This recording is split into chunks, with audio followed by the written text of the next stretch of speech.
Bonjour à tous.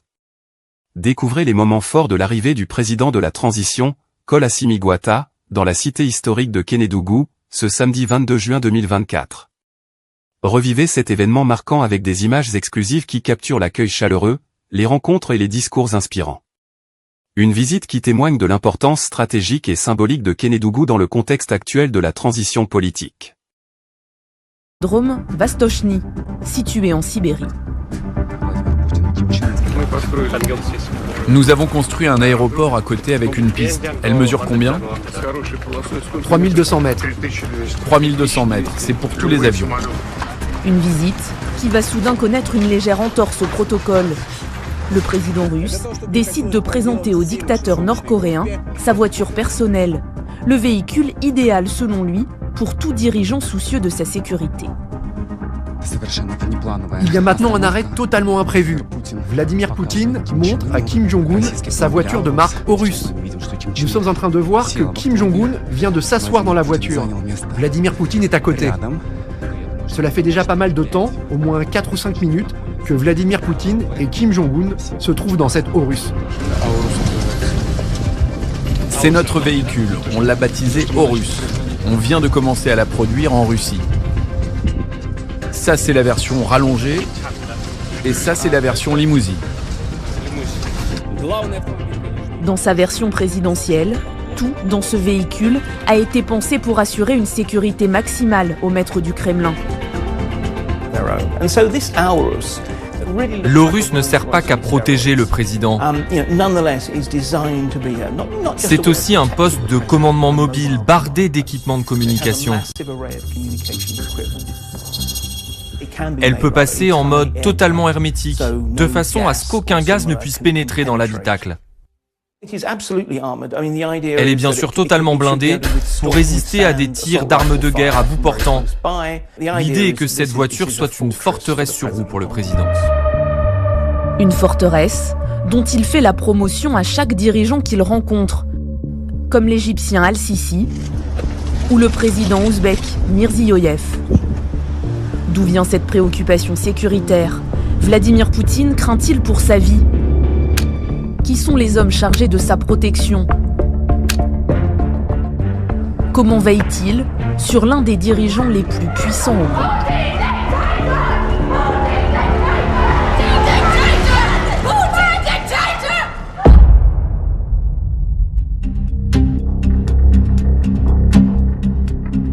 Notre enquête commence à Vilnius, en Lituanie, où de nombreux opposants russes ont trouvé refuge. Comme Vladimir Milov, qui fut vice-ministre de l'Industrie dans le premier gouvernement de Vladimir Poutine en 2002. Il a alors pu observer le fonctionnement de l'unité d'élite chargée de la sécurité du maître du Kremlin.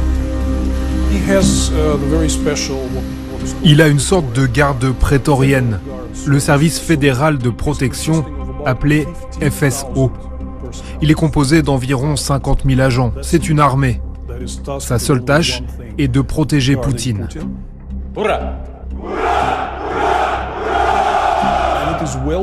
Ils sont très bien payés, entraînés et équipés. Et ils ne sont là que pour une chose, quoi qu'il arrive, même en cas de guerre nucléaire, protéger cette personne.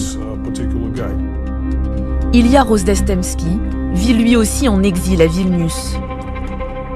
Menacé, ce journaliste d'investigation a dû fuir son pays en 2021. Il enquête depuis de nombreuses années sur le FSO qui protège Vladimir Poutine. Le seul but de ce service est de fournir à Poutine tout ce dont il a besoin. Ils sont responsables de sa sécurité lors des voyages officiels, mais aussi privés. Ils s'assurent que Poutine mange bien, que Poutine dorme bien, que Poutine soit en sécurité. Certains sont chargés des communications secrètes, d'autres des achats de nourriture ou de ses voitures. Si quelqu'un essaie de le tuer, ils seront les premiers à intervenir.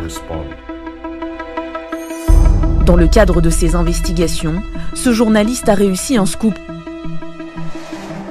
Il a interviewé cet homme, Gleb Karakulov, un agent du FSO qui a déserté. Un témoignage rare sur la sécurité au cœur du pouvoir. Durant sa carrière, il a effectué 180 missions à l'étranger, pendant lesquels il était chargé de la sécurité des communications de Vladimir Poutine. En 2022, il décide de fuir avec sa famille. L'interview se fait à distance, alors que l'ex-agent du FSO se trouve dans un lieu tenu secret en Turquie.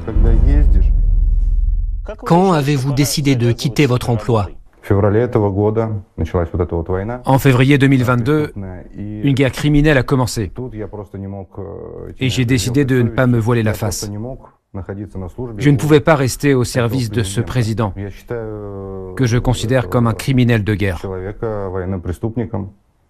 L'ex-agent du FSO a observé ces dernières années des changements d'attitude chez le chef du Kremlin. Depuis 2 ans, il passe la plupart de son temps dans ses résidences, que les médias appellent des bunkers. Il n'utilise ni Internet, ni téléphone portable. Il a maladivement peur qu'on intente à sa vie. Lors d'un voyage au Kazakhstan, alors que d'habitude on installe le système de communication dans le bureau de l'ambassadeur, cette fois-ci on a dû l'installer dans l'abri anti-bombe dans l'ambassade russe.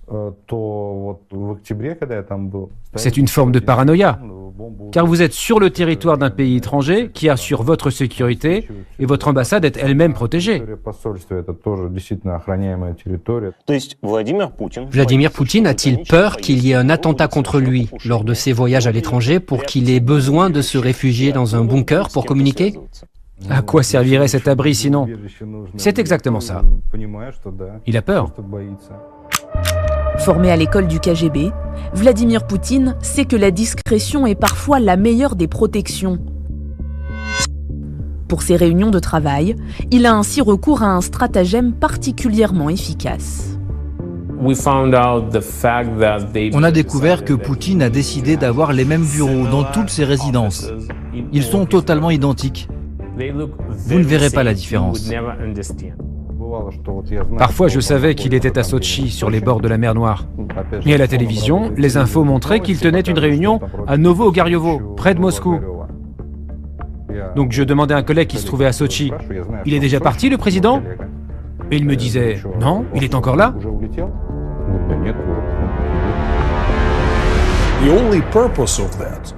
Le seul but de cela, c'est de s'assurer que lors de ces réunions de travail qui sont filmées, personne ne sache où cela se passe.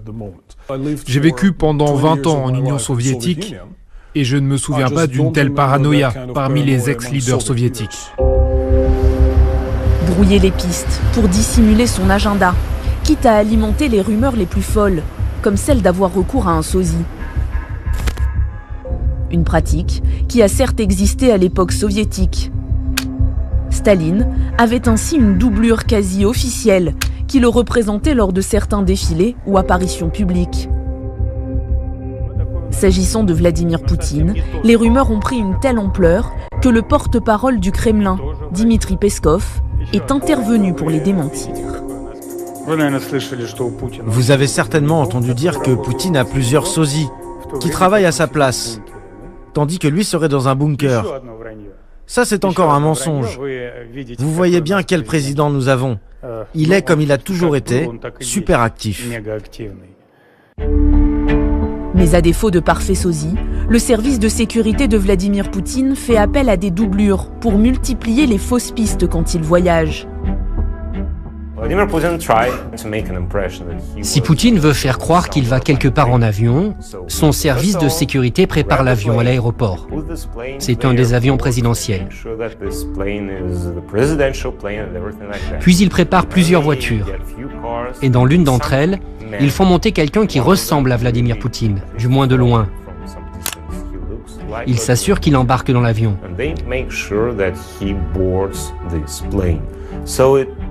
Donc on a l'impression que Poutine est monté à bord, puis l'avion décolle pour une destination. Mais en fait, Vladimir Poutine n'a pas bougé. Il peut ensuite s'envoler à loisir pour une autre destination. Des véhicules leurres, un stratagème aussi appliqué s'agissant des convois motorisés du président russe. Pascal Bitopanelli est un ancien commandant du service de protection des hautes personnalités. Il a assuré la sécurité des présidents Sarkozy puis Hollande. Il a aussi travaillé de concert avec les hommes chargés de la protection de Vladimir Poutine lors de ses déplacements en France. Il nous décrypte l'organisation type d'un cortège présidentiel. Une voiture de pilotage, assez classique. Derrière, le Horus Arsenal, qui est un véhicule technique qui transporte des gardes du corps lourdement armés. On voit qu'il y a des choses sur le toit. Qu'est-ce que c'est ? Ça, c'est de la transmission et du brouillage. On brouille toujours autour des cortèges de Vladimir Poutine, bien sûr pour les transmissions, pour l'explosif, et éventuellement maintenant, aujourd'hui aussi pour les drones. Et ça, c'est un véhicule russe, ils viennent avec, ils se déplacent Affirmatif, voilà. Comme le président Biden, sur les véhicules très techniques et confidentiels, on emmène son matériel, on travaille pas avec le matériel du pays. Seule une poignée de chefs d'État se déplacent ainsi, avec leurs propres véhicules, qui sont aussi rigoureusement identiques par souci de sécurité.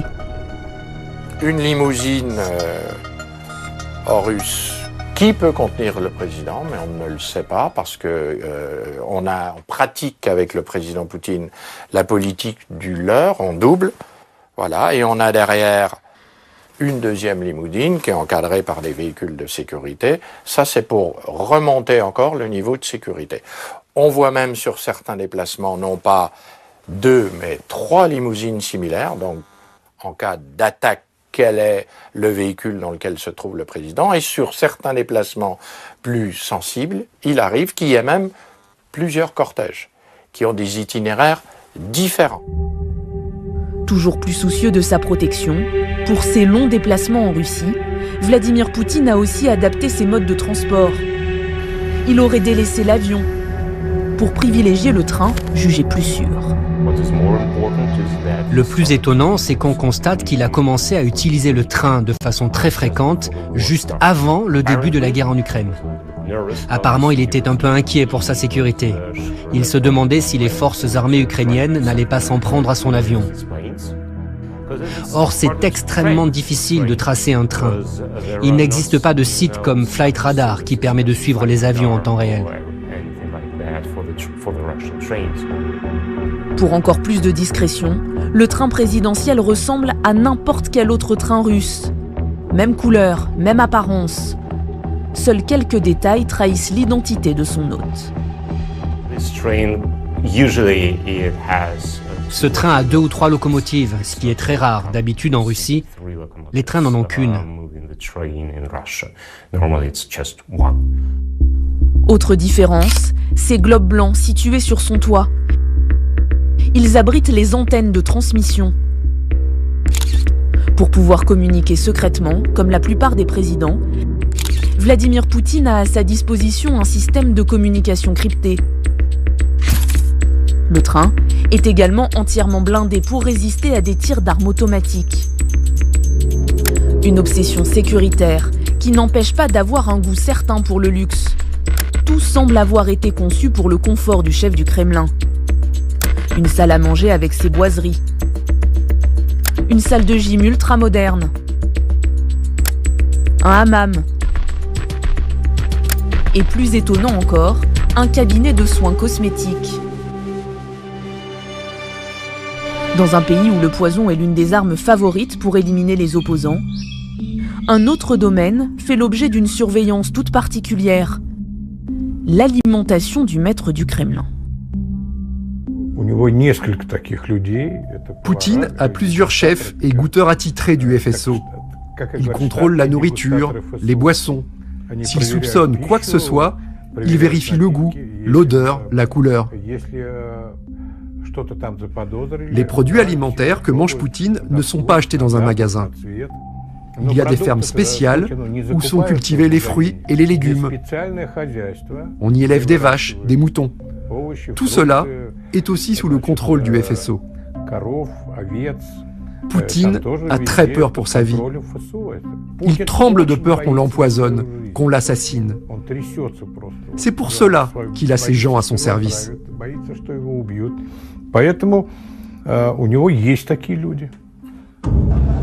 Même précaution lors de ses déplacements internationaux. Quand Poutine voyage à l'étranger, Tout ce qu'il mange et boit a été apporté sous scellé depuis la Russie.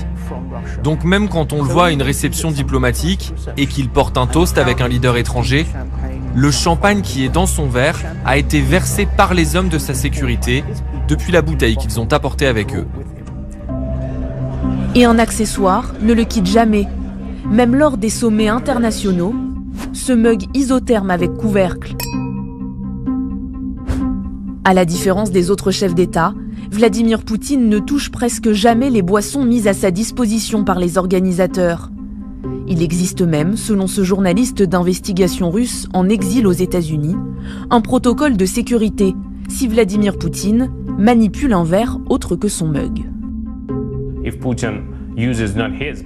Par exemple, si Poutine n'utilise pas son mug personnel mais un verre fourni par l'organisation, les hommes chargés de le protéger vont nettoyer le verre après qu'il est manipulé, pour ne laisser aucune trace de son ADN. Cela peut paraître très étrange comme attitude, mais pour la Russie d'aujourd'hui, c'est normal. L'ADN permet notamment de connaître les prédispositions d'une personne à certaines maladies.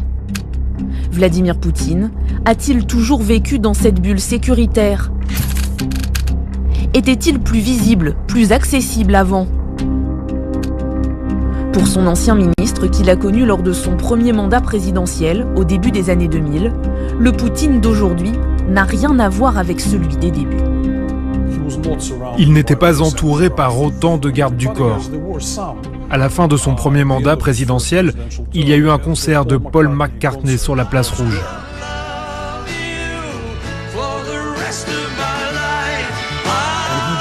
Et on voit Poutine arriver du Kremlin avec seulement quelques gardes du corps. Et il est très proche des gens qui le saluent. Il avait une attitude très différente de celle d'aujourd'hui.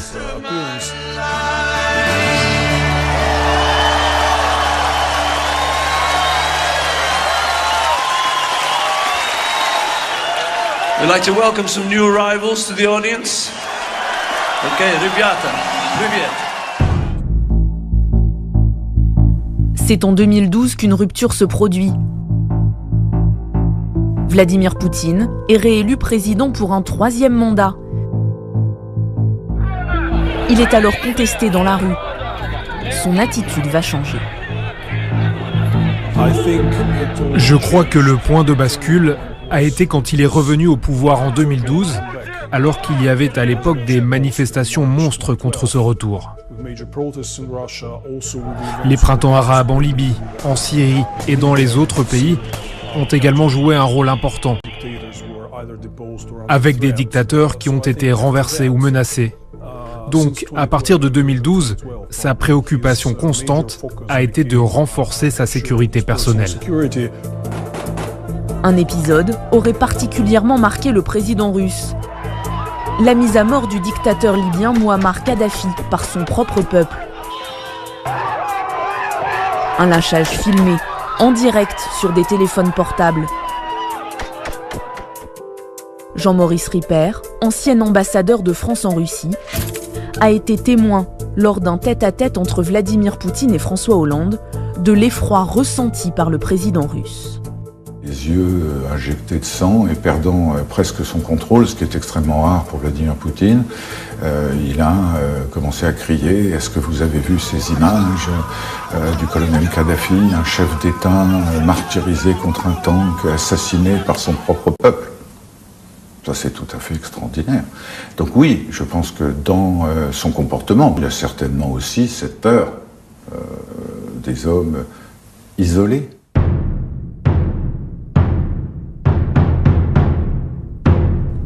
Un isolement qui va encore s'accentuer avec la pandémie de Covid-19.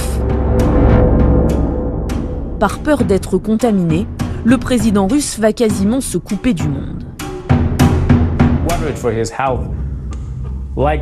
Il s'inquiétait plus pour sa santé que n'importe quel autre chef d'État. Il avait peur de l'attraper. Et il s'est alors bunkérisé. On ne sait pas où. Il n'autorisait quasiment plus personne à le rencontrer. Seuls ceux qui étaient prêts à passer au préalable plusieurs semaines en quarantaine, dans un hôtel, avaient l'autorisation de le voir. Un luxe de précaution qui prévaut aussi quand il reçoit Emmanuel Macron à Moscou en février 2022, quelques jours avant l'invasion de l'Ukraine, et qui a donné cette image largement commentée des deux présidents assis à 6 mètres l'un de l'autre autour de cette immense table en marbre. L'isolement du président russe pendant la pandémie aurait aussi accru son sentiment de peur à l'égard de tout ce qui l'entoure. Il ne voyait plus le monde qu'au travers de ces dossiers rouges, classifiés secret défense que lui fournissait le FSB. Il n'avait plus une vision réelle de l'état du monde. Il voit une menace partout dans le monde, dans l'opposition, dans son cercle proche, même parmi ses amis. Le problème, c'est que cette paranoïa propre aux agents du KGB s'est développée de plus en plus chez lui. Et personne ne peut lui dire aujourd'hui « S'il te plaît, arrête !» Quand tu es au sommet du pouvoir depuis 24 ans, tu deviens inarrêtable. Selon l'adage « diviser pour régner », Vladimir Poutine n'hésite pas à multiplier les organes de sécurité. Une sorte d'assurance-vie, censée le prémunir d'un coup d'État. Il veut disposer d'un nombre important d'organes de sécurité, et c'est le cas. Il a besoin que chaque service rivalise avec l'autre. Il ne veut pas qu'un service concentre tout le pouvoir, qu'un général ait trop de pouvoir. En 2016, il décide d'ajouter un nouvel organe de sécurité, la Garde nationale de Russie. Ma décision est prise, nous créons un nouvel organe fédéral de sécurité qui va dépendre du ministère de l'Intérieur. Une unité de 350 000 hommes. Comme souvent, avec Vladimir Poutine, il place à sa tête un fidèle parmi les fidèles, Viktor Zolotov. L'homme a été pendant des années le chef des gardes du corps du président. Sa nouvelle mission, prévenir les actes terroristes, les émeutes ou les tentatives de putsch. Comme lors de la mutinerie d'Evgeny Prigojine, le patron de Wagner qui s'empare le 24 juin dernier d'un quartier général de l'armée à Rostov-sur-le-Don. Nous sommes au quartier général de l'armée à Rostov-sur-le-Don. Il est 7h30 du matin. Tout le quartier général est sous notre contrôle, y compris l'aéroport. Ce jour-là, les hommes de Wagner fondent vers Moscou sans rencontrer beaucoup de résistance. On a vu l'efficacité de la garde nationale. Ils n'en ont aucune. Lors de la mutinerie de Prigojine, ils n'ont pas bougé. Ils n'ont rien fait. Pour justifier son inaction, Viktor Zolotov expliquera qu'il ne disposait pas d'armes lourdes pour faire face aux hommes de Wagner. Depuis, la garde nationale a été dotée de tanks. Le 17 mars prochain, les Russes voteront pour élire leur président. Un scrutin dont le résultat semble connu d'avance. En vue de sa réélection, Vladimir Poutine a renoué depuis peu avec les apparitions publiques, multipliant les contacts avec ses concitoyens. Une manière d'atténuer son image de président bunkerisé, obsédé par sa propre sécurité.